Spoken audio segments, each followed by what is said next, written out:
다 지나간 줄 알았더니 그 여파가 또 남았네. 비가 와. 자, 우리 지난 시간에 뭐 공부했는지 기억나요? 우리 이제 행정 주체, 행정 객체 그런 거 공부했었죠? 응? 그래. 그래서 오늘은 그래서 지난 시간에 이제 행정 주체에 기본적으로 누가 행정 주체야? 국가. 근데 국가가 뭐 지방자치단체라든지 뭐 공공조합이라든지 이렇게 공공단체에게 행정 권한을 줘서 이제 시민들에게 국민들에게 이제 그 공공단체가 또 권한을 행사하는 경우 행정 주체, 그죠? 그래서 국가, 공공단체, 그다음 뭐야? 또 민간 개인이나 민간 단체에게도 또 권한을 주는 경우도 있다, 그죠? 그래서 그 공무수탁 사입 이렇게 해서 셋 공부했었잖아. 행정 주체가 있고, 뭐 행정 객체는 일반적으로 일반 국민인데, 그죠? 다만 이제 공공단체 같은 경우도 국가와의 관계에서는 또 행정 객체 입장에 놓이기도 하는 이중적 지위를 갖고 있다. 그런 거 공부했었지. 그러면 오늘은 이제 여러분들 교재 105쪽에 104쪽이다. 104쪽에 뭐야? 그러면 우리가 지난 시간에 배웠던 행정 주체와 행정 객체 간의 관계를 맺는단 말이야. 응? 관계를 맺으면서 어떻게 돼? 뭐 100% 그런 건 아니지만 거의 많은 경우 한쪽이 권리를 가지고 다른 쪽은 의무가 생기고, 응?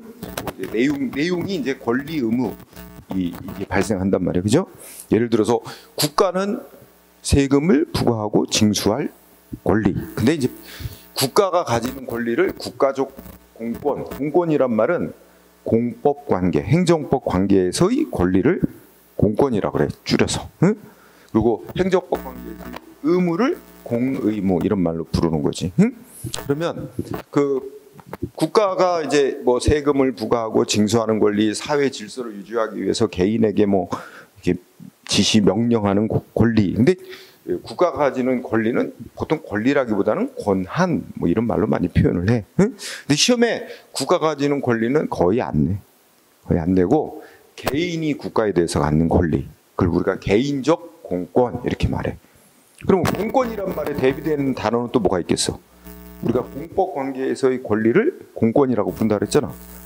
그럼 공법 관계가 대비되는 단어가 사법 관계, 그지? 사법 관계에서 서로 간에 당사자 간에 갖는 권리를 사권이라고 약칭하겠지. 그래서 우리 공법, 사법, 공법 관계, 사법 관계, 공권, 사권 이게 독일식 법제도 체계가 그렇게 짜여져 있는 거야, 그죠? 우리는 그걸 따라가고 있는 거고. 그래서 이제 거기에 104쪽에 이제 뭐 공권이라고 나와 있고 국가적 공권 이렇게 나와 있죠. 근데 국가적 공권은 시험에 거의 안 낸다 그랬죠. 그러니까 그건 굳이 공부할 필요는 없어. 응? 네. 그냥 눈으로 한번 쓱 읽고 지나가도 되고. 이제 제목이 좀 동떨어져 있는데 104쪽 맨 아래 이제 개인적 공권. 이게 이제 요건 중요. 개인적 공권은 중요. 그래서 우리 개인이 국가로 대표되는 행정 주체에게 자기를 위해서 뭘 해달라 이렇게 요구할 수 있는 권리를 개인적 공권이라고 부른다는 거야. 외울 필요 없어, 그 의미. 응? 근데 권리를 이제 법적으로 요구할 수 있는 힘 또는 법이 보장하고 있는 이익 이렇게 얘기할 수 있어. 응? 네, 그래서 읽고 지나갑니다. 그래서 의는 이제 읽고 지나가도 돼. 응? 그리고 또 하나 이제 알아둘 말은 옛날에는 권리라는 말하고 법률상 이익이란 말하고 이걸 좀 엄밀하게 구별하려고 했었는데 지금은 구별 안 해. 법률상 이익이라는 건 쉽게 얘기하면 뭐야? 법에 의해 보호되고 있는 이익을 가리켜.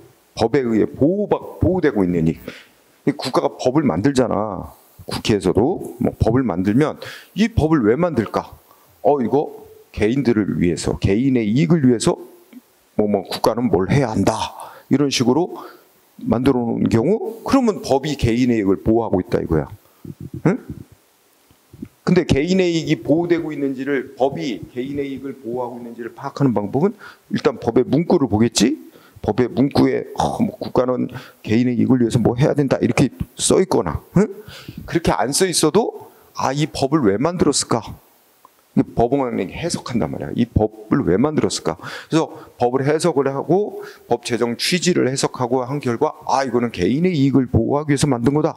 이러면 이제 개인의 이익은 법에 의해 보호되어 있는 이익으로 인정되고, 우리나라 행정소송법이 뭐라고 써놨냐면 아무나 행정소송을 제기할 수 있는 게 아니라, 예를 들어 국가를 상대로 법이 보호하고 있는 이익을 침해당한 자만이 구제를 받기 위해서 소송 제기할 자격을 줘요. 우리가 행정소송 제기할 수 있는 자격을, 소송을 제기하는 자를 뭐라고 부르지? 이건 상식적인 용어다. 원고. 소송을 제기하는 자를 원고. 소송 제기 받는 자, 상대방이 되는 자를 피고, 이런 말로 쓰죠. 그러면 우리 행정소송 아무나 제기할 수 없어. 그래서 일정한 자격 요건이 되는 자만이 행정소송을 제기할 수 있는데, 그걸 원고 적격이라 그래. 원고가 될 수 있는 법적 자격이란 말이야. 응?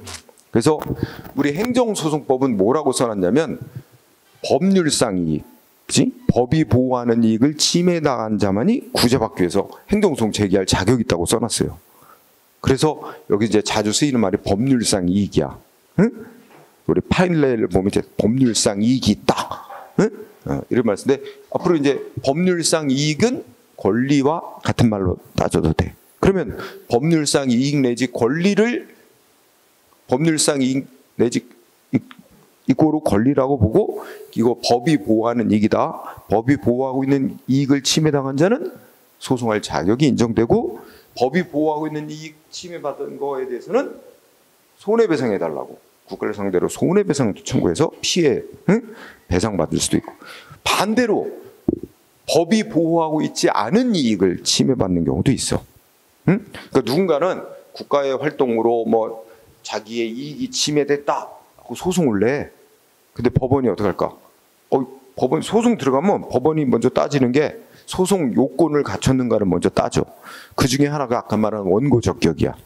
소송을 이 행정 조치에 대해서 그로 인해서 법이 보호하는 자신의 이익이 침해받은 자냐, 이거 따져. 그래갖고 이 사람은 법에 의해 보호되고 있는 이익을 침해받은 게 아니네? 그럼 뭐해? 원고 적격이 없네? 그러면 소송 요건을 못 갖춘 거네? 재판을 안 해. 거부해. 소송 요건 못 갖췄다고 재판 거저. 응?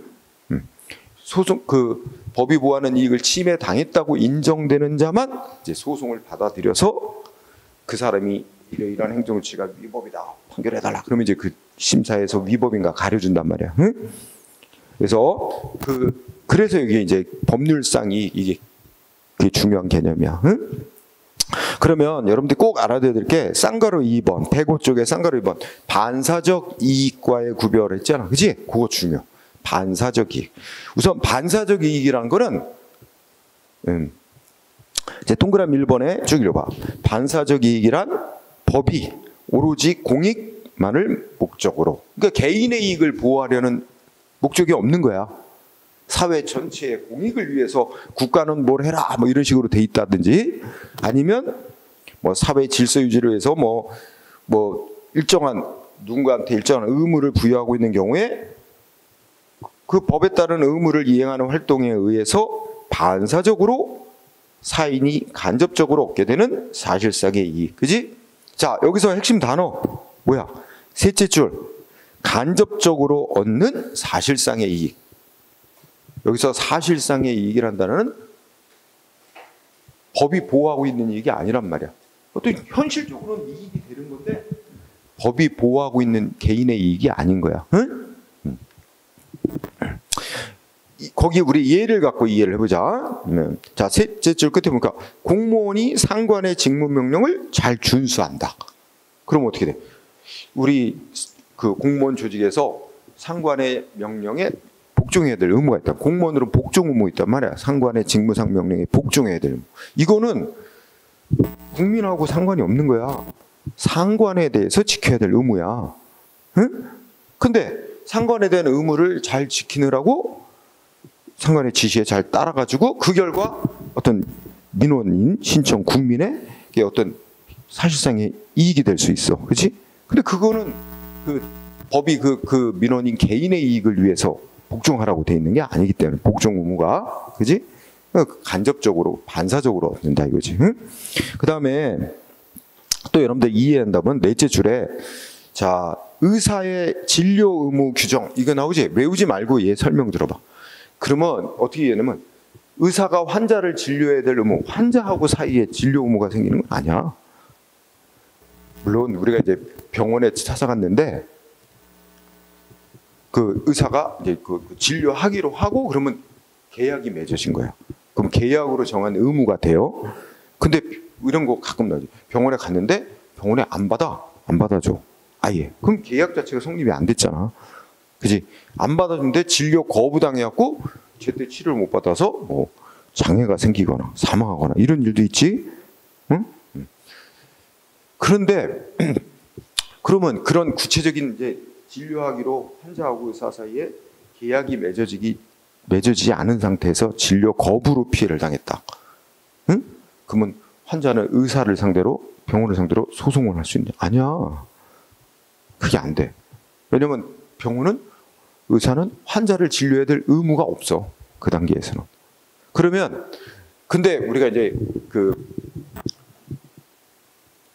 의사가 환자를 막 골라받고 이러는 건 또 좀 바람직한 일이 아니잖아. 그래서 국가가 그런 어떤 공공성 차원에서 의사에게 진료해라 그 의무를 규정해. 정당한 이유 없이 진료 거부하면 안 된다. 이때 의사가 환자를 진료해야 될 의무는 국가하고 사이에 지는 의무지 환자하고 사이에 지는 의무가 아니야. 그래서 의료법에서 의사가 정당한 이유 없이 환자 진료를 거부하면 국가가 처벌한다고 해놓은 거야. 그러니까 의사는 국가에 대한 의무를 이행을 충실히 함으로써 처벌 안 받아가기 위해서 정당한 이유 없이 진료 거부를 안 함으로써 진료하기 싫은 환자라도 그럼으로써 환자는 의사가 국가에 대한 의무를 충실히 이행함에 따라 반사적으로 이익을 얻는 거다. 이런 논리지. 응? 그런 거 이해할 수 있죠? 응. 자, 뭐 영업 허가 이건 나중에 또 배우지만 허가를 또 배우게 되면 또 이해하게 될 거예요. 자, 여기서 하여튼 반사적 이익은 좀 더 다른 예를 하나 더 쉽게 이해하면 이 동그라미 2번까지 설명하고 자, 동그라미 2번 공권하고 권리, 공법상의 권리하고 반사적 이익하고 차이점을 써놨어. 그죠? 자, 읽어볼까요? 공권은 권리잖아. 공권은 법에 의해서 보호되고 있는 이익을 말하는 거고 반사적 이익은 자, 키워드 반사적 이익은 뭐야? 법에 의해 보호되고 있지 않은 이익이야. 그게 키워드지? 그러면 우리 아까 얘기했지. 우리나라 행정소송법이나 뭐 우리나라 법체계는 법이 보호하고 있는 이익을 침해당한 자만 구제해 준다고. 응? 따라서 둘째 줄 끝에 공권이 침해되면 행정쟁송, 소송이라고 생각해. 행정소송 제기해서 구제받을 자격이 인정되고 응? 피해 입은 거 있으면 손해배상 받을 수 있다는 얘기지. 응? 그죠? 반대로 반사적 이익은 어떤 이익이 침해됐다 해도 반사적으로 누려온 이익이라면 소송할 자격이 없고 응? 손해배상도 못 받게 되는 거야. 응? 그 중요한 차이점이지. 그래서 동그라미 이번에 그 중요한 점이야. 그리고 그 밑에 내가 색깔 입혀놓은 거 있지? 법조문. 그거 외울 건 아니고 아까 얘기했잖아. 우리나라 행정소송 제기할 자격 누구한테 준다 그랬어? 법률상 이익 있는 자만이. 그지? 그 말의 뜻은 법이 보호하고 있는 이익을 침해받은 자만이 구제받기 소송할 자격이 있다는 말하고 똑같은 거야. 응?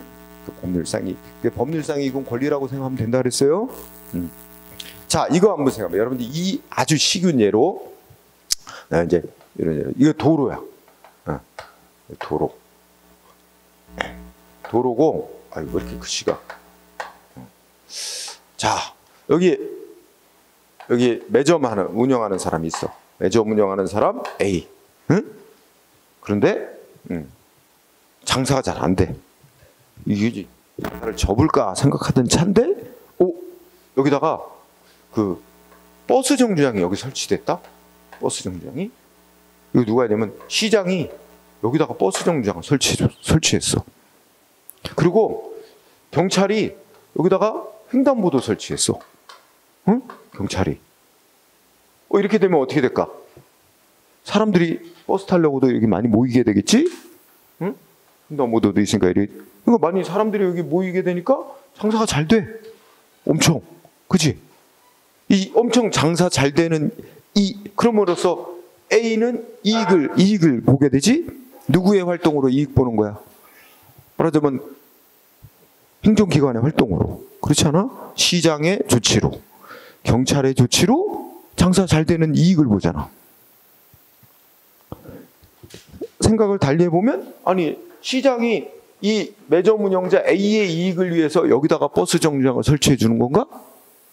아니지. 개인의 이익을 위해서 여기다 버스 정류장을 설치해 줄 거 아니죠? 횡단보도 설치도 마찬가지고, 그지? 경찰이. 이건 오로지 뭐 보고 하는 거야? 이 전체 시민들의 편리성, 응?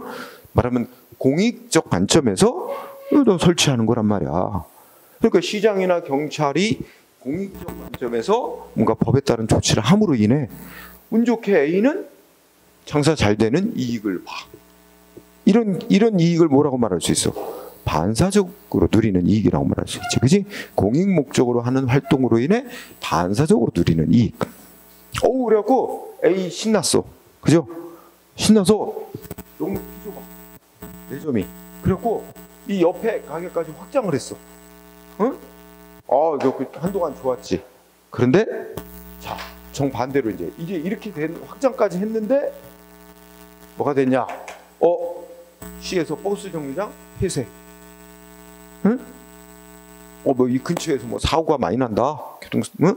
그래갖고 이거 안 되겠다. 아니면 여러 가지 거리상 여기가 버스 정류장이 부적절 해가지고 딴 데로 옮긴다든지 딴 지점으로. 또 횡단보도도 공익적 관점에서 여기 바람직하지 않음 이래갖고 이것도 없애버렸어. 그럼 어떻게 되지? A는 자 이제 시장이 버스 정류장 딴 데로 옮기거나 폐쇄하는 조치로, 또 경찰의 횡단보도 없애는 조치로 인해 A는 말하면 이익을 침해받아. 그죠? 이때 A는, 매점 사장 A는 그러면 시장이 버스 정류장을 폐지하거나 딴 데로 이동시키는 조치에 대해서, 또 경찰이 횡단보도를 폐지하는 조치에 대해서 이거 나의 이익을 침해하는 조치다. 이거 못하게 취소해라. 이거 행정소송 제기할 수 있을까? 우리가 논리로 따지면 소송을 제기해봐야 법원이 뭐라 그러겠어? 못 따져본다 그랬어. 법원이.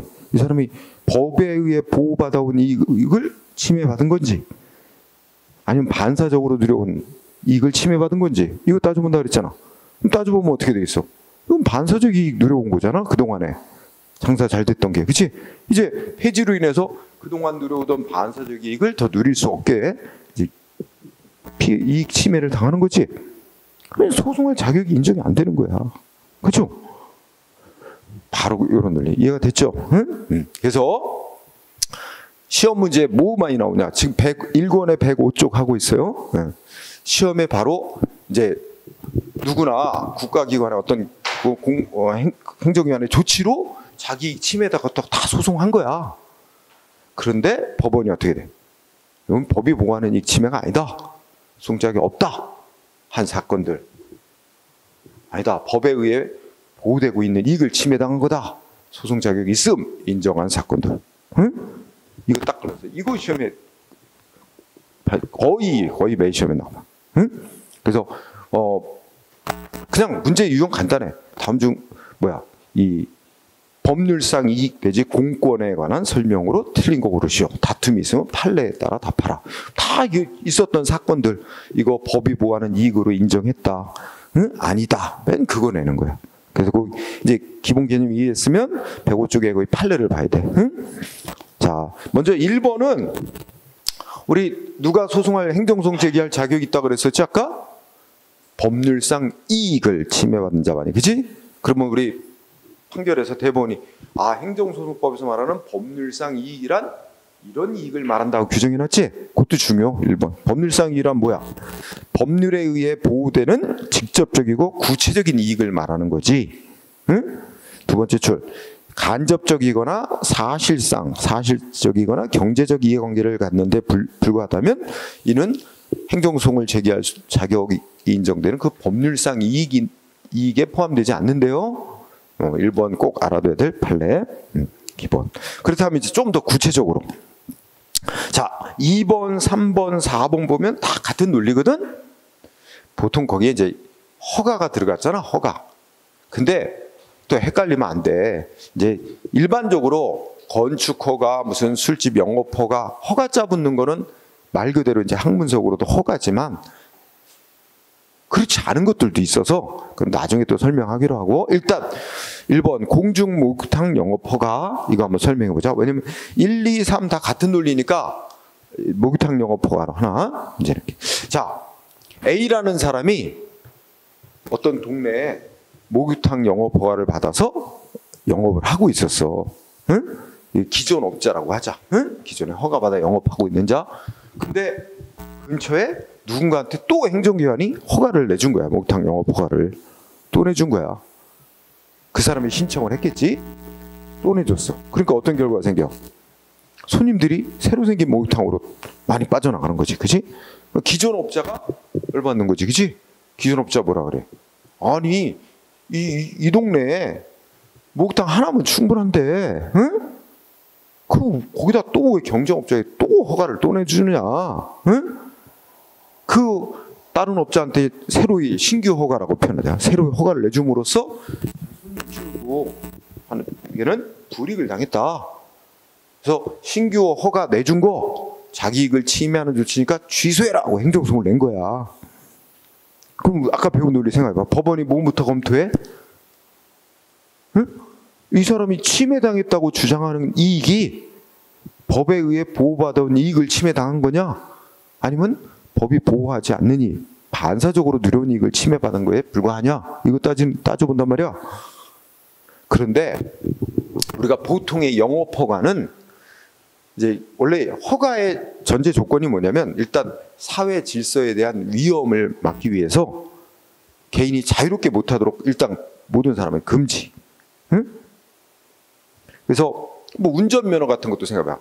가장 기본적으로 이거는 면허자가 붙지만 운전면허지만 이제 내용적으로는 허가에 해당하는 조치인데, 일단 사람 태어나면서부터 자유롭게 행동을 할 수 있지만 운전하는 걸 막 자유롭게 하도록 내버려두면 어떤 사회 문제가 생기겠어? 교통사고 많이 나겠지? 응? 운전도 할 줄 모르면서, 그죠? 지식과 뭐 운전 교통법규도 잘 모르고, 응? 기기도 잘 조작도 못하면서 무조건 차만 있다 끌고 나와서, 그죠? 우리 그래갖고 막 초등학생도 끌고 나온 적 있고 엄마 차, 아빠 차, 그죠? 막 사고 내고 그러잖아, 그죠? 그래서 국가가 법으로 도로교통법에서 일단 개인들이 태어나면서 자유롭게 할 수 있는 행위지만 사회 질서 유지를 위해서 일단 모두 금지. 그 다음에 금지시켜놓고 어떻게 돼? 법에다가 일정한 요건을 갖추면 다 풀어주는 거야. 이제 금지 없애주는 거야. 이제 해도 돼. 이게 허가 제도야. 응? 그래서 그러면 생각해봐. 운전면허 따면 이제 법이 정한 운전 금지 의무가 풀린 것뿐입니다. 응? 그렇죠? 금지만 해제된 거야. 나만 운전할 수 있는 독점적 권리가 주어진 것도 아니고, 그죠? 너는 금지 풀렸으니까 너 자유롭게 운전하고 다녀도 돼. 이것뿐입니다. 그죠? 응? 그러면 생각해봐. 나 운전면허 따가지고 운전하고 있는데 다른 사람들한테도 다 또 운전면허 발급해 주는 거야? 요건 갖췄다고? 차들이 너무 많아서 나 운전하고 다니는데 짜증나. 뭐야? 다른 사람한테 신규 면허를 많이 발급해서 나 운전하는데 짜증난다. 나한테 불이익 줬다. 소송 상식적으로 말이 안 되겠지? 허가제도라는 게 그런 거란 말이야. 응? 허가제도란 건 누구든지 요건 갖추면, 원칙이 누구든지 요건 갖추면 다 풀어주는 거야, 원칙이. 왜냐면 원래 태어날 때부터 자유롭게 할 수 있는 행위이기 때문에. 응? 다만 사회 질서 유지 차원에서 국가가 법으로 모든 사람을 일단 금지시키고 요건을 정해놓고 요건 갖추면 이제 다 금지 풀어주는 제도란 말이야. 그러면 목욕탕 영업 허가도 그런 제도라는 거야. 그래서 전제 조건이 뭐야? 목욕탕 영업 허가가 어떤 허가받은 자한테 목욕탕 영업 허가는 너만 이 동네에서 독점해서 법적으로 독점권을 준다. 너만 이 동네에서 독점해서 영업할 권리를 준다. 이런 조치 절대 아니라는 거야. 너도 요건 갖췄으니까 너 목욕탕 영업행위 금지 풀어준다. 응? 그러면 생각해봐. 어떤 A라는 사람이 제일 먼저 허가를 받아가지고 목욕탕 영업했어. 그 동네에 목욕탕이 하나야. 그러니까 어떻게 돼? 사람들이 다 이 목욕탕 오지? 독점이야. 근데 이거 뭐라고 말할 수 있어? 법적으로 독점권이 보장되어 있는 건 아니지. 법적인 건 아니고 사실상 하나밖에 없으니까 허가받은 사람이 그 사람밖에 없으니까 사실상의 독점일 뿐이야. 그치? 법적으로 독점권이 보장된 건 아니고. 만약에 법적으로 독점할 권리가 보장되면 반대의 결과네. 누군가가 옆에다 또 내주면 이거는 위법이 되는 거야. 그 사람의 권리를 침해한 게 돼서 소송자격이 주어지지. 그런 걸로 우리가 나중에 배울 때 그건 특허라 그래. 특허. 허가와 특허의 차이가 그런 데서 나오는데, 자 그럼 봐봐. 거기 2번이 여러분 결론 생각해봐. 그러면 자 A가 먼저 허가를 받아 목욕탕 영업을 하고 있었는데 옆에 딴 사람한테 신규로 또 목욕탕 영업 허가를 내줘서 손님이 줄었다. 기존의 업자가 신규 허가 내줘서 나 이익 침해당했다고 소송할 적이 인정됐을까 안 됐을까? 안 됐겠지. 이유는 그러면 기존에 먼저 허가받은 사람이 예를 들어 한 10년 나 혼자 이제 독점적으로 그 동네에서 목욕탕 영업을 해오고 있는데 그동안 독점하면서 이익을 누려왔는데 그 이익은 법이 보장한 이익이 아니고 아무도 아직 그러니까 아무나 자유롭게 영업 못하도록 국가가 법으로 규제를 하고 허가를 받은 사람만이 영업을 할 수 있도록 규제한 데 따른 사회 질서 유지에서 사회된 위험 방지에서 규제한 데 따라 반사적으로 자기는 이미 허가를 받았기 때문에 반사적으로 이렇게 사실상 독점해온 이익을 누려온 거에 불과한 거야. 그지? 그러니까 그동안 누려온 이익이 사실상의 반사적 이익을 누려온 데 불과하기 때문에 소송으로 다툴 자격이 없다 이거지. 감수해야 된다 이거예요. 응?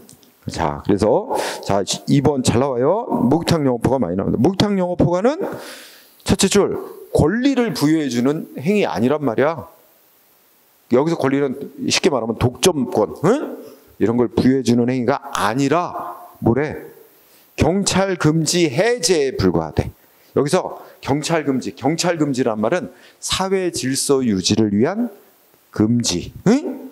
국가가 사회 질서 유지 목적으로 금지시켜 놓은 걸 이제 요건 갖췄다. 너 요건 갖췄으니까 사회에 해를 끼치지 않을 만한 요건을 갖췄다 해가지고 이제 금지 풀어주는 거다. 응?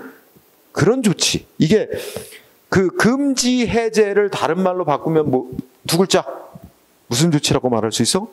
허가. 응?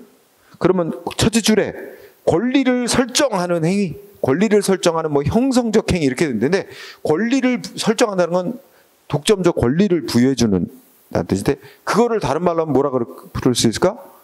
특허. 그러니까 우리가 행정법적으로 내용적으로 특허에 해당하는 조치가 아니고 단순히 금지를 풀어주는 데 불과한 허가에 해당하는 조치에 불과하다. 그지? 그 조치, 영업허가, 목욕탕 영업허가의 성격을, 법적 성질을 이렇게 판단한 다음에 따라서 어떻게 돼? 두 번째 끝에 기존에 그 목욕탕 부근에 새로이 허가를 내줌으로써 기존 목욕탕 업자의 수입이 사실상 감소했을지라도 그 수입 감소는 그동안 누려왔던 반사적 이익을 침해받는 데 불과하므로 그래서 어때? 응? 신규 허가 내준 거 자기 이익 침해하는 거다. 이거 취소해라. 이거 소송할 자격이 없다. 그죠? 거기에 소의 이익이 없다. 끝말이 또 그렇게 됐지? 아, 이게 이제 행정소송법에서 나오는 용어인데 그거 뭐 다른 말로 우리가 지금 배운 용어 소송 자격, 법률상 이익이 없다. 이 말하고 똑같아. 응? 네. 그래서 판결문 보면 여기는 소의 이익이라는데 또 뭐 밑에 판결문 보면 뭐 저 4번 같은 데 보면 맨 끝에 보면 법률상 이익이 없다 그러지? 다 내용적으로 같은 언급이에요. 응? 그러면 따로 설명 안 해도 3번 유기장 영업허가도 내용적으로 무슨 독점적 권리, 유기장이 아마 유기장 뭐라고 생각하면 좋을까? 우리 뭐 놀이공원 같은 거 생각하면 돼. 네? 뭐 놀이기구 설치하고 막 이렇게 그런 거 있잖아. 그런 거라고 생각하면 돼. 응? 응. 이것도 뭐래? 구조가 논리 구조가 이거 특허에 해당하는 조치 아니다. 단순히 허가에 해당하는 조치에 불과. 그럼 결론 똑같은 거야. 신규 또 허가하는 거 소송으로 싸울 적이 없는 거야. 우리 상식적으로 옆에 내가 술집 영업했는데 옆에다 또 같은 종류의 어떤 메뉴를 파는 술집 영업가 또 내줬다. 손님 뺏겼다. 소송할 자격 인정 안 돼. 응? 4번도 마찬가지. 석탄 가공. 논리 똑같으니까. 응? 자, 목욕탕 영업을 필두로 해서 유기장 영업허가, 석탄 가공업 허가. 응? 제일 많이 나온 건 목욕탕 영업허가. 응? 이게 제일 처음 많이 나왔고, 그 다음에 뒤로 가보자. 5번 플레이어 보면 한의사 면허. 이것도 조금 중요. 여기 또 별표 한의사 면허. 자, 여러분 이것도 지금 매우 놀리면 한의사 면허. 자, 어떤 사건이냐면 자, 우리나라 그동안 수십 년간 한의사 면허를 받는 사람만이 침도 놓고 한약도 만들어 팔았고, 응? 근데 국가가 이제 법을 고쳐서 양약사들 있잖아요. 약사들한테도 뭐 하도록 했어요. 뭐 한약 과목 몇 과목 시험 봐가지고 합격한 약사들한테는 한약을 만들어 팔 수 있도록 했어요. 그렇게 법을 이제 고친다고 하니까 한의사들이, 전국의 한의사들이 들고 일어났어. 왜 그럴까? 자기들 밥그릇 뺏기는 거잖아. 응? 그죠? 그래갖고 이 사건 이제 판결 마무리되기 전에 정부에서 이렇게 법을 고쳐서 약사들한테 한약을 만들어 팔 수 있도록 해준다니까 한의사들이 들고 일어나서 다 모여가지고 막 문 닫고 모여서 막 데모하는 거야. 응? 또 약사들도 모여갖고 또 데모하고. 그러면서 서로 내세우는 건 뭐야? 한의사들은 이런 구호 내세요. 양약은 약사에게, 한약은 한의사에게. 뭐 이런 구호 내걸고, 응? 서로 뭐 국민 건강을 위해서 뭐 자기네들이 해야 된다는 거야. 응? 약사들은 모여서 무슨 구호 외치는지 알아? 아, 왜 한약을 그렇게 그동안 비싸게 먹어야 합니까? 응? 저희들은 이제 저렴한 값에 한약을 공급하겠다는 거지. 응? 그러면서 막 결국 이제 결론은 이제 법 고쳐서 약사들한테도 한약을 만들어 팔 수 있도록 허용했어. 응? 그거 갖고 이제 한의사들이 소송을 낸 거야. 그럼 다시 아까 생각해봐. 자, 누군가가 어떤 정부의 조치는 여기서 약사에게, 여기서 뭐 시험 얘기하는데 그냥 조금 더 다른 말로 표현해서 약사에게 한약 만들어 팔 수 있도록 허용한 거, 이 조치로 인해서 한의사들 자신의 이익이 침해됐다. 그 정부 조치는 자기의 이익을 침해하는, 한의사들의 이익을 침해하는 위법한 조치다. 법률상 이익을 침해하는 조치다고 소송을 낸 거야. 취소해라. 법원이 뭐부터 검토한다 그래. 소송 들어오면, 소장이 접수되면 이 사람 소송할 자격이 있는가? 말하자면 법이 보호하는 이익을 침해당했다고 하는 게 맞는 건가? 법이 보호하는 이익을 침해당한 건가? 따져보는데 여기도 아까 배운 공중목욕탕 영업하고 똑같아. 한의사 면허제도가 뭐야? 한의사 너네들만 한약 만들어 팔 수 있는 독점적 권리를 준다. 이게 아니라는 거야. 응? 아무나 한약을 만들어 팔 수 있도록 자유롭게 허용하면 이 또 사회 질서에 큰 문제가 생기죠. 국민들 건강에도. 그러니까 일단 아무나 한약 만들어 팔면 안 돼. 응? 그럼 막 면허도 없이 뭐 개똥 주워다가 이렇게 환 만들어서 이거 몸에 좋은 거라고 막 팔고 큰일 나겠지? 그러니까 금지시키고 일정한 작용 요건을 갖춘 사람만 한약을 만들어 팔 수 있도록. 그래서 작용 요건에 해당되면 이제 금지 풀어주는 거야. 그러면 한의사들이, 그래서 그 한의사 면허를 받은 사람들이 한약을 만들어 팔았는데, 그거는 독점에서 팔 수 있는, 한약을 제조 판매할 수 있는 독점적 권리를 준 게 아니라, 한의사들은 니네들은 금지가 풀린 거다. 팔아도 돼. 만들어 팔아도 돼. 우리가 아까 배웠나? 허가에 해당하는 조치에 불과하다는 거야. 그러면 그동안 수십 년간 한의사들이 이제 허가를 받아서 한약을 만들어 사실상 독점 제조 판매해온 거잖아. 그러면서 이익을 누려왔지. 이제 정부 정책상 약사들한테도 한약을 만들어 팔 수 있도록 허용함으로써 자기들이 누려온 이익을 침해당했다고 주장하지만, 그 이익은 반사적으로 국가가 아무나 한약을 만들어 팔 수 없도록, 국민 건강을 위해서 만들어 팔 수 없도록 법으로 규제한, 공익을 위해서 규제한 데 따라 한의사들만 이제 허용돼서 팔아온 거에 불과하다. 응? 반사적 이익을 누려왔던 거에 불과하기 때문에 그러한 이익 침해를 이유로 소송할 자격 없다. 응? 꼭 논리 똑같죠? 논리를 이해하면 되는 거야, 한의사면. 그러면 자, 시험에는 안 나올 거고 판례도 없지만 이거 이후에 또 있었던 사건, 여러분들이 쉽게 알지만 유추해 보면, 자, 지금 편의점 가면 뭐 팔지? 소화제도 팔고 뭐 반창고도 팔고 간단한 약들 팔죠? 누가 반발했을까? 약국, 약사들이 반발했겠죠? 근데 소송했다는 소리 못 들었어요. 왜 그랬을까? 이거 똑같은 논리거든. 약사 면허도 약사 면허 딴 니네들만 독점해서 약 팔 권리 부여한다. 이게 아니야. 니네는 금지 풀어주는 거야. 약사 면허 받은 사람 약 팔아도 돼. 금지 풀어준데 불구하지 독점적으로 팔 권리를 주는 게 아니라는 거야. 응? 똑같은 논리지. 그러니까 이 판결을 보면 소송에 뻔하니까 소송 안 해지. 그죠? 네. 그래서 데모만 몇 번 하다 그냥 끝났지. 응? 약사들은. 응? 자, 그 다음에 6번. 6번 상수원 보호구역 설정. 자, 상수원 보호구역은 왜 설정한대? 목적이 뭐래? 그 상수원 보호구역으로 지정을 해서 수질을 유지시키는 거잖아. 그 목적이 어디에 있대? 응? 저 수도법 이런 법이 보호하고자 하는 목적은 첫째 상수원을 확보하고 수질을 보존하는 목적. 이게 공익이야. 오로지 공익 목적만을 위해서 하는 것이지, 상수원으로 지정된 곳으로부터 급수를 받아온 지역 주민들의 지역 주민들이 상수원의 오염을 막아 양질의 급수를 받을 이익은 법이 직접적으로 구체적으로 보호하고 있지 않음이 명백하다. 따라서 지역 주민들이 그동안 상수원으로 지정된 곳으로부터 급수를 받아온 이익은 상수원을 확보하고 수립하는 공익 목적이 달성됨에 따라 반사적으로 누려온 이익에 불과하다. 응? 즉, 이 사건은 뭐냐면 상수원 보호구역을 어딘가를 지정을 했다가 이 정부에서 상수원 보호구역을 딴 데로 옮기는 조치를 한 거야.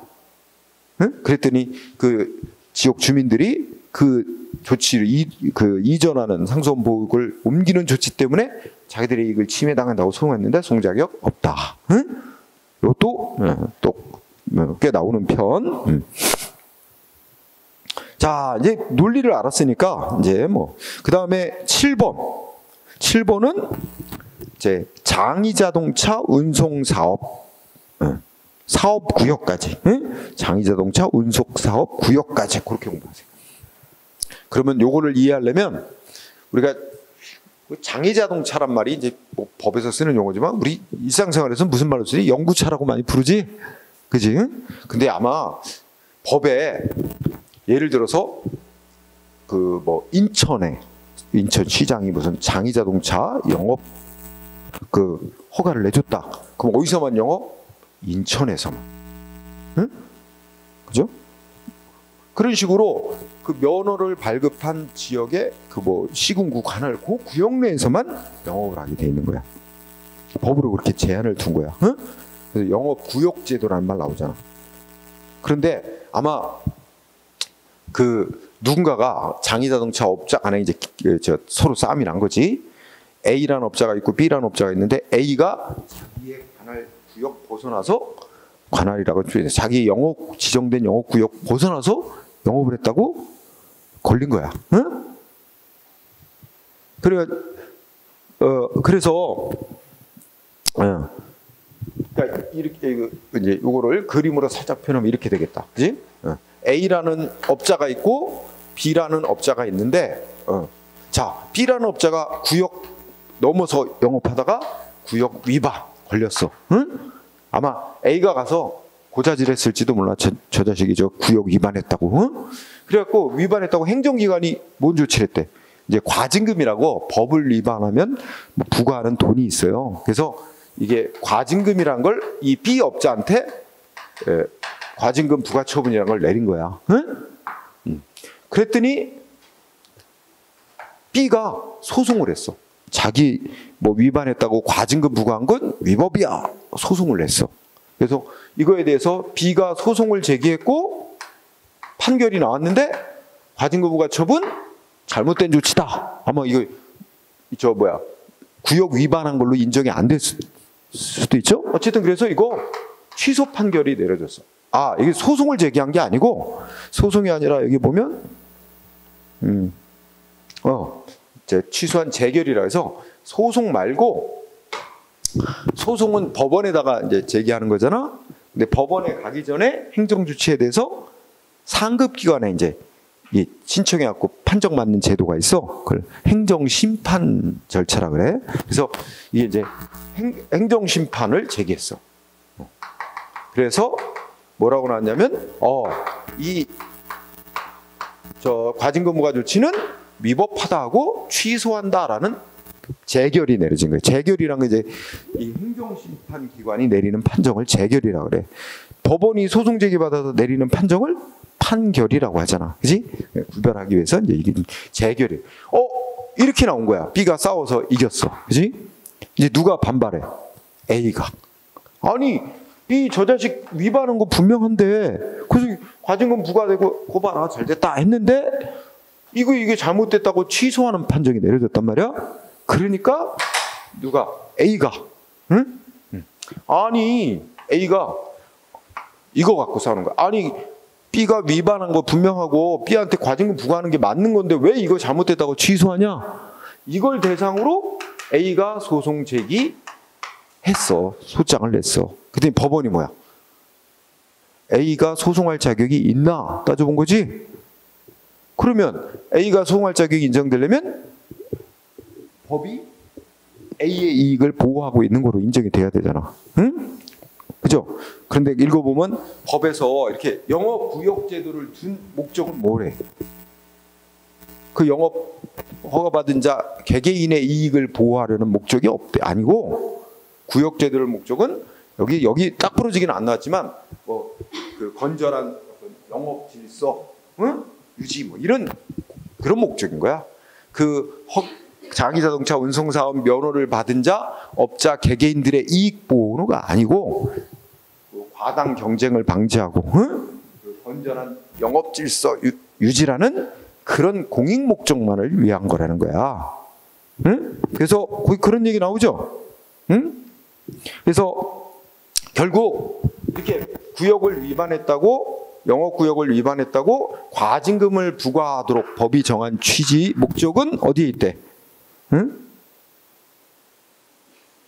여기는 딱 안 나왔지만 그는 그 건전한 어떤 영업 질서 유지, 과당 경쟁 방지 이런 공익 목적을 위한 것이고, 그래서 말하면 이런 공익 목적을 위반했다고 행정기관이 과징금을 부과하는 조치로 인해서, 그러면 A 입장에서 보면 봐라 이러면 너 위반하니까 이렇게 제재나 벌받게 되지. 이게 반사적으로 A가 누리는 거래, 불가하는 거란 거야. 응? 그래서 A는 이걸 갖고 소송할 자격이 없다. 취소한 판정에 대해서. 응?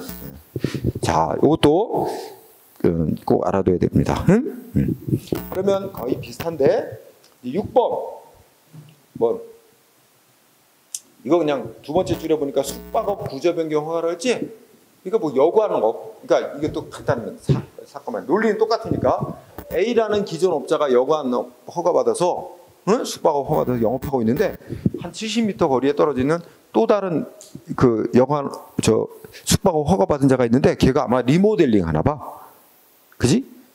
그러니까 그걸 또 다른 업자가 제 리모델링 하도록 허가 내준 거 이거 취소해라 이런 소송이야.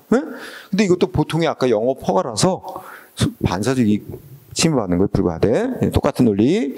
그 다음에 9번은 안 해도 돼. 그 다음에 10번 있지. 10번은 도로야, 도로. 그러니까 그러면 이걸 둘로 나눠서 공부해야 돼. 10번은 이제 어떤 사안이냐면 이렇게 생각해봐. 도로가 있는데 이거 국가가 설치해서 시민들한테 자유롭게 이용하도록 제공하고 있는 그런 도로야. 그래서 누구나 이게 자유롭게 출근길도 이용하고 산책도 하고 이 도로를 자유롭게 이용해 왔어. 그지? 근데 어느 날 갑자기 도로 이거 폐쇄한대. 도로 없앤대. 그러면 나 이제 도로 그동안 자유롭게 이용해왔는데 도로 이용을 더 이상 못하게 된다? 나의 이익을 침해하는 조치다? 도로 폐지하려는 조치? 위법이니까 취소해라. 소송할 자격이 있느냐? 이거야. 두 가지 경우로 나눠진대. 자, 첫 번째. 셋째 줄에 뭐라 했어? 일반적인 시민 생활에 있어서 도로를 이용하는 사람. 그런 표현을 썼지? 그러니까 일반적인 시민 생활에 예를 들면 뭐야?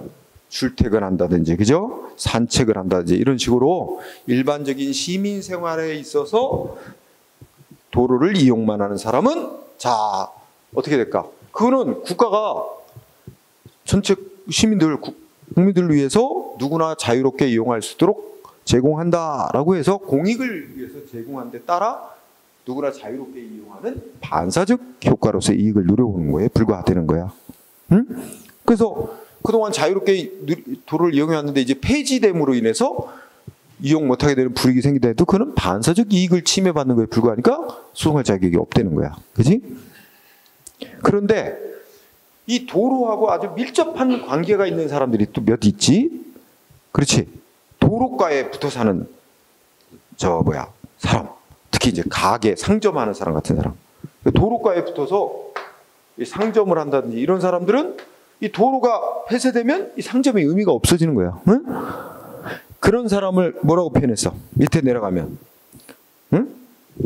직접 도로의 용도 폐지, 도로 없애는 조치에 관하여 직접적 이해관계를 갖는 사람. 그 앞에 부연 설명을 읽어보자. 자, 다섯째 줄 끝에부터 읽어봐. 공공용 재산이라 하더라도 해당 공공재산의 성질상 특정 개인의 생활에 개별성이 강한 직접적이고 구체적인 이익을 부여하고 있어서 그런 사람에게 그러한 이익을 갖도록 하는 것이 법률적 관점으로도 이유 있다고 인정되는 특별한 사정이 있는 경우에는 그러한 도로 이용 이익 같은 건 법률상 보호돼야 할 이익이라고 봐야 되고, 그런 사람의 경우에는 도로 없애는 조치에 대해서 자기의 이익을 침해하는 조치라고 소송할 자격이 인정될 수 있다는 거야. 그러니까 도로 용도 폐지하는 조치와 관련하여 그 두 가지 경우로 나눠진다는 거지. 응? 네, 그거를 그렇게 둘로 나눠서 공부하기 바랍니다. 그 다음에 우리 11번, 12번, 13번 이게 이제 같은 사건이야. 11번, 12번, 13번이 이명박 정부 때 여러분들 저 제주도에 해군기지 건설했어요. 응? 해군기지. 그 해군기지를 건설해서 여기서 무슨 조치를 먼저 할까? 일단 기존에 거기 바닷가가 지금의 강정마을이라고 하는 일대였어, 제주도. 근데 거기 바닷가가 여기가 무슨 여기 나오는 단어라면 생태 자연도 뭐 자연 등급 1도 뭐 1등급 뭐 이런 거야. 그러니까 굉장히 여기는 자연환경 보존의 필요성이 크다고 개발이 묶여 있는 곳이야. 응? 그런데 거기다가 이제 건설을 해야 되니까 해군기지 건설이니까 그를 개발할 수 있는 등급으로 낮추는 거 조치를 한 거지, 환경부 장관이. 응? 그랬더니 이제 본래 목적은 이제 해군기지 건설에 반대하는 거야. 마을 주민들이라든지 이런 사람들이 그런 사람들이 생태 자연도 등급을 이렇게 낮추는 조치, 개발을 위해서 낮추는으로 인해서 자기들이 환경상 이익을 침해받는다 하고 소송한 거야. 그런데 보면 자 11번은 아마 거기 보니까 절대 보존 지역 이렇게 예전에 지정돼 있었나 보지? 그러면 국가가 절대 보존 지역으로 그 자연환경 절대 보존 지역으로 지정을 해서 개발을 못하게 묶어놓음으로 인해서 그 인근에 사는 지역 주민들은 굉장히 쾌적한 자연환경에 살아왔지. 응? 그럼 그랬던 이익은 국가가 공익 목적을 위해서 조치를 취함으로써 누려온 반사적 이익에 불과하다는 거야. 응? 그래서 소송할 자격이 없음. 그거 셋째 줄. 국가가 절대 보존 지역을 지정을 하고 그 계속 유지함으로 인해 지역 주민들이 그동안 누려왔던 생활환경의 이익은 반사적으로 누려온 이익에 불과하다. 응? 그 다음에 12번도 거기는 순영원이 나왔지. 이 단어를 기억하면 돼. 자, 순영원 나오고 환경상 이익. 자, 거기 논리가 어때요? 여러분, 환경권, 환경상의 법적 이익을 누리는 자는 사람이라는 거예요, 사람. 응? 순영원 같은 단체는 환경상 이익을 누리는 자라고 볼 수가 없다. 그지? 그거야. 그럼 끝났지? 아니, 환경상 이익을 누릴 수 있는 자는 우리 사람만이 환경상 이익을 누리는 자지, 이런 순영원 같은 단체는 환경상 이익을 못 갖는 거야. 그러니까 그러한 이익을 갖지 못하는데 환경상 이익을 침해당했다고 하는 건 논리적으로 있을 수 없지. 소송 자격 없다. 그렇죠? 그 다음에 13번은 환경부 장관이 그 제주도 해군기지 건설을 위해서 생태자연도 1등급으로 지정됐던 지역을 등급을 낮추는 조치. 그거로 인해서 지역 주민들이 자기들이 환경 이익을 침해당했다. 아니다. 그 생태자연도 1등급으로 지정을 한 목적은 지역 주민들 개개인의 어떤 환경상 이익을 보호하려는 목적이 아니고 뭐 전체 그 공익 목적으로 한 거다. 응? 그로 인해 지역 주민들이 쾌적한 환경에 생활해온 반사적 이익을 누려온 데 불과하니까 이제 반사적 이익 침해되는 거에 해당하니까 송할 적이 없다. 다 같은 논리. 그죠?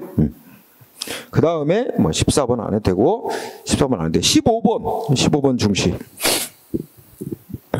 자, 15번에서는 밑에 4번하고 5번 이렇게 잘 중시합니다.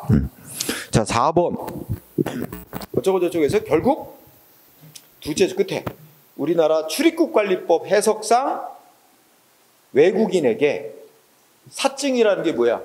다른 말로 우리 일상생활에 다른 말로 부르면 뭘까? 영어로 비자. 그러니까 외국인이 우리나라에 입국하고 싶다고 신청하는 거죠? 응?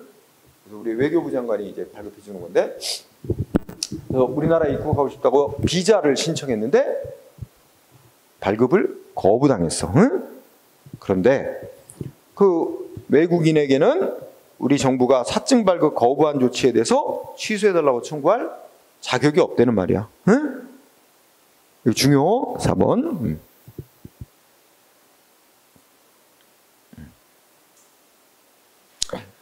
그래서 요거는 이제 그 반가로 2번 있지. 그치? 2번에서 화살표를 끌어내려서 4번하고 연결지면 돼. 반가로 2번 읽어봐.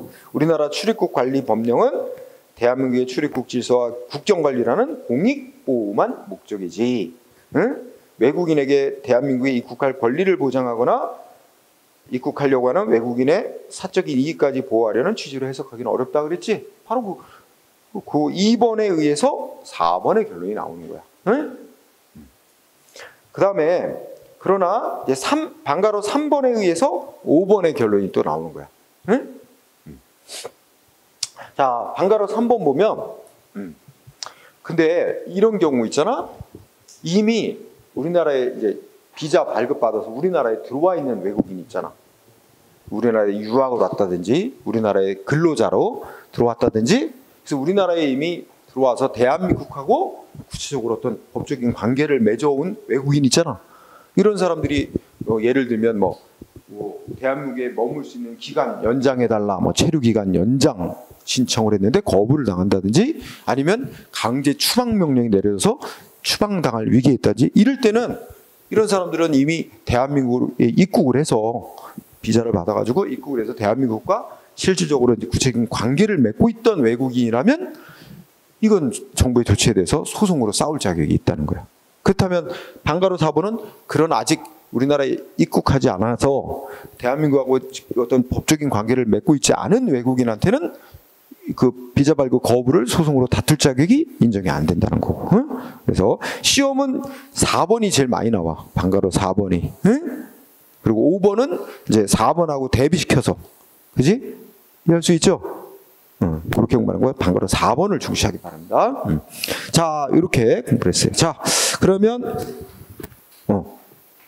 잠깐 쉬었다가 두 번째 시간 또 하도록 합시다.